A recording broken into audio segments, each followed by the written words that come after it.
Hi guys, இன்னைக்கு எழுந்ததுமே ஒரு பெரிய சர்ப்ரைஸ் என்னன்னு பார்த்தீங்கன்னா, என் ஹஸ்பண்ட் எனக்காக செஞ்சு வச்சுருந்த பிரேக்ஃபாஸ்ட் தான். இந்த மாதிரி உங்கள் லைஃப்லையும் குட்டி குட்டி சர்ப்ரைசஸ்லாம் உங்கள் ஹஸ்பண்ட்ஸ் கொடுத்துருந்தாங்கன்னா கமெண்ட் செக்ஷனில் கமெண்ட் பண்ணுங்கள், இல்லைனா ஒரு லைக் கொடுங்க. தென் நான் கிச்சனுக்கு போய் லஞ்ச் ப்ரிப்பேர் பண்ண ஸ்டார்ட் பண்ணியாச்சு.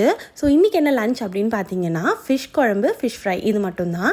நான் எப்போவுமே மறுநாள் என்ன செய்ய போகிறோன்றதை அன்றைக்கி ஈவினிங்கே ரெடி பண்ணி வச்சுப்பேன். அதாவது இப்போ ஃபிஷ் குழம்புனா ஃபிஷ் எல்லாம் க்ளீன் பண்ணி வாங்கி வைக்கிறதுலாம் முன்னாடி நாளே பண்ணிவிடுவேன். அதனால் நான் முன்னாடியே ஃபிஷ் எல்லாம் வாங்கி க்ளீன் பண்ணி ஸ்டோர் பண்ணிவிட்டேன். மார்னிங் எழுந்ததுமே இந்த குழம்பு வச்சிடலாம் அப்படின்னு ஐடியா பண்ணிட்டு தான் நைட்டே தூங்கினேன். என்ன மாதிரி இந்த மாதிரிலாம் காலையில் எழுந்ததும் இதெல்லாம் பண்ண போகிறோம் அப்படின்னு ஐடியா பண்ணி டைம் மேனேஜ் பண்ணி சமைக்கிறவங்க யாராவது இருந்தீங்கன்னா ரிலாக்ஸ் கொடுங்க. அண்ட் அதுக்கப்புறம் என் ஹஸ்பண்ட்காக நான் வந்து கப்பா செஞ்சுருந்தேன். இது வந்து ஒரு கேரளியன் டிஷ். இதுதான் நான் ஃபர்ஸ்ட் டைம் அவருக்காக நான் செஞ்சு கொடுத்துருக்கேன். பட் ஃபர்ஸ்ட் டைம்லேயே இது கொஞ்சம் நல்லாவே வந்துருச்சு. நீங்களும் இந்த மாதிரி ஏதாவது ஃபர்ஸ்ட் டைம் செஞ்சு அது நல்லா வந்துருச்சுன்னா ஒரு கமெண்ட் பண்ணுங்கள். தேங்க்யூ.